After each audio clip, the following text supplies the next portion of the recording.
Fellas, Burkina Faso is doing some great things. Burkina Faso right here on the map, beautiful place, lovely people. Amazing thing.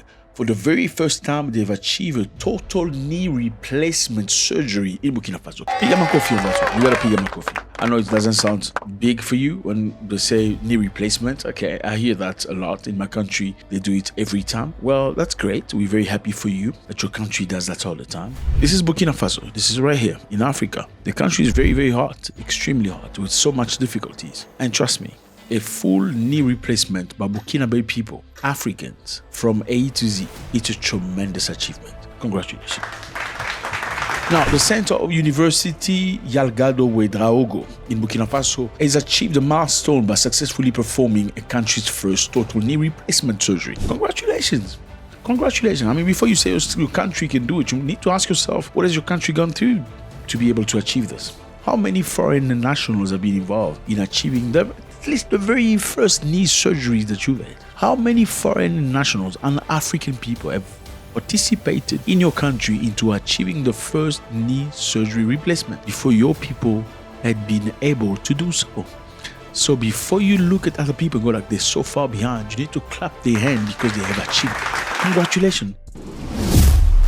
On August 20th, 2025, the Centre Hospitalier University Yalgado Ouedraogo in Ouagadougou, Burkina Faso performed the country's first total knee replacement surgery. You know, knee replacements, these are surgeries that happen quite a lot. Some of the most frequent surgery, sometimes with people that are getting older, sometimes with people with, issues with their bones, but it's one that's very, very necessary.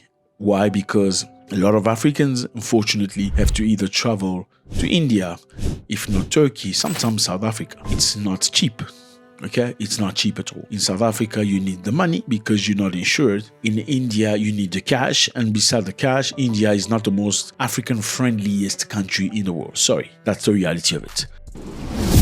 So who was the subject? The subject was a 59-year-old woman from Tekodongo, marking a significant advancement in orthopedic care. Congratulations to Burkina Faso. Fellas, this is a country that's being run right now by military. After so many years of difficulties, terrorism, being run by France, controlled economy, controlled currency. Yes, they still use the currency printed by France. This one here, like most of all these countries in Africa that speak French, they have a currency that's printed by France. Now, Burkina Faso, Mali, and Niger have been fighting very hard to free themselves. They want to be independent. They want nothing to do with France anymore.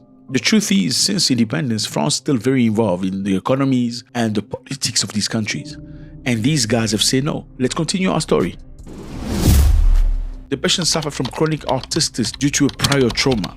So the patient was hurt before, accident or something, and sometimes you hurt yourself and it stays with you. I mean, I got a knee injury myself from the kickboxing era. I got kicked so bad by some guy named Saulo Cavalari, vicious guy from Brazil. We had some of the baddest fights, him and I. He kicked my leg so bad, but he had a lot of advantage over me at the time because he was a seasoned kickboxer. He had like 18 world championship fights already. And at the time, I just came straight from boxing because there's a difference between kickboxing and boxing. Boxing, you only use your hand. That's, you only use your hand. Kickboxing, you use both your hands and your legs and your knees. So I was not experienced when it came to knees and legs. He was super experienced and he exploited that gap that we had at the time, kicked the hell out of my legs. I still have an injury on my leg, on my knees. And I hope I'm not going to get to this position. I know I'm not going to get to this position because I have a very positive mentor.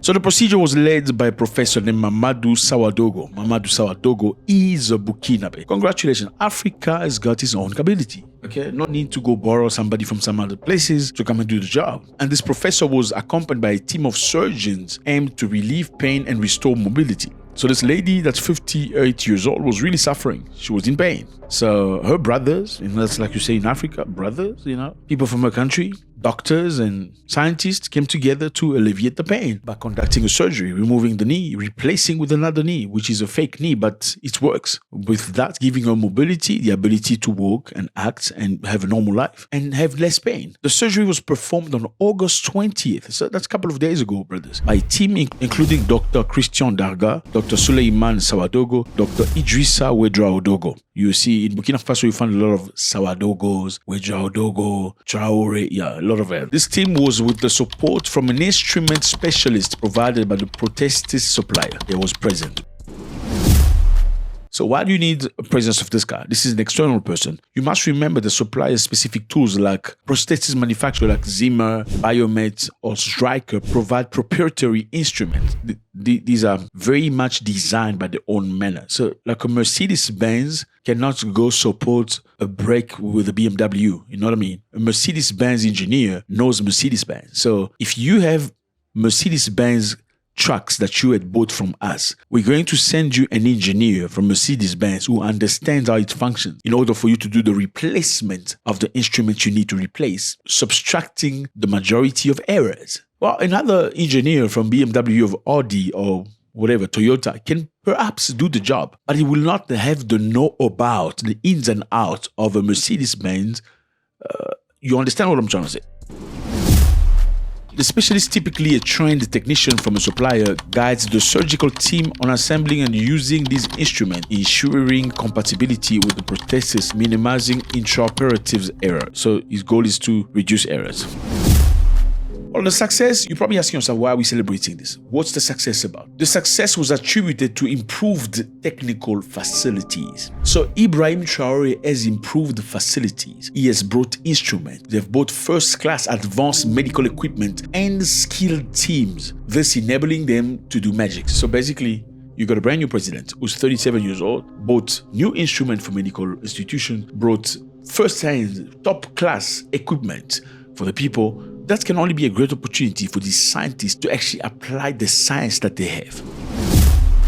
This hospital has had limited experience with total knee replacement in the past. Okay, this is the first time, the Chubu hospital has performed total hips replacement in the past since 2018. But this was the first time for the knee, first time total knee replacement to be achieved. This required expertise, beyond the hospital existing capabilities. Therefore, they needed to outsource and also get the equipment for them to achieve it by themselves.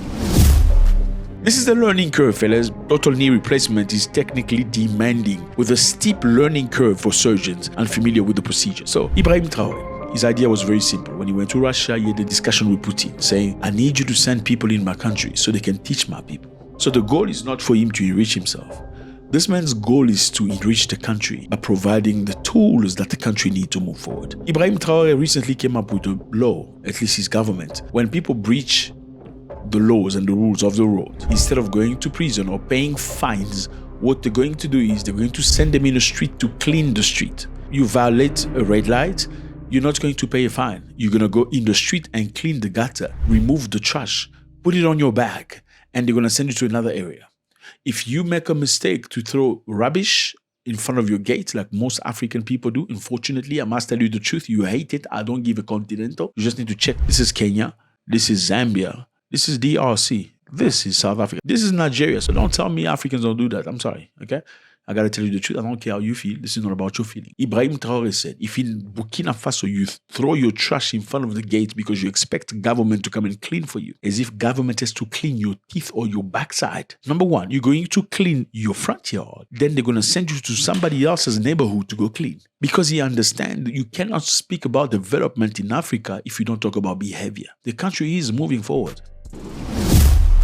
He has a lot of opposition. There are many people that are standing against him because they believe it is a dictator. Why is he not holding elections? Well, he's saying elections and democracy the way we know it is retarding Burkina Faso. He's pushing Burkina Faso to stay behind. He said we've had elections for so many years since independence in the 1960s. What have we achieved? Now look, from the elections we've had since 1960 to this time he's taken power, which is less than 3 years. Look at the progress the country has done. He's built roads, he's built hospitals, he's built homes for orphans, orphans from the guys that went to war to fight for the people that fell in war. Their children are looked after. Their wives are given jobs. People in prison are given opportunity to work. If you work for the government, you work for the country for 1 month, you get a subtraction of 3 months on your sentence. Is that a beautiful thing? Which is obviously different from what you see in America. They use prisoners to make money for big companies. In Burkina Faso, they have a policy of rehabilitating people into society. You do wrong, if it's not killing or chopping people's necks, if it just pities, they can take you back into society. You do the work for the country, they subtract 3 months of your sentence, then later on they push you back in the country. Is this a good thing or not? My brother, Africa is not moving forward is because of those old people who are guiding the countries. Africa is stagnating because of the old people that are guiding the country. Because I don't know why Africans believe that in order for you to be wise, you have to be old. It's not true. In order for you to guide appropriately and move the country to a good direction, you must necessarily be old. I don't think it's true at all. The bottom line is the majority of Africa that are not moving forward is because leadership is shit. Okay, they are just greedy, selfish people that just want to enrich themselves, have wife, they have bad morality, bad sexuality. I'm sorry, a lot of these leaders have 2, 3, 4, 5, 6 wives. I mean, there's absolutely nothing wrong with polygamy if it's done officially. But once your sexual urges become more important than the health of the people, then we have a big problem. Let me know how you feel about this. Burkina Faso achieving its first total knee replacement in the country using Burkinabe people. No outsourcing, nobody. Is this a good thing or not? God bless.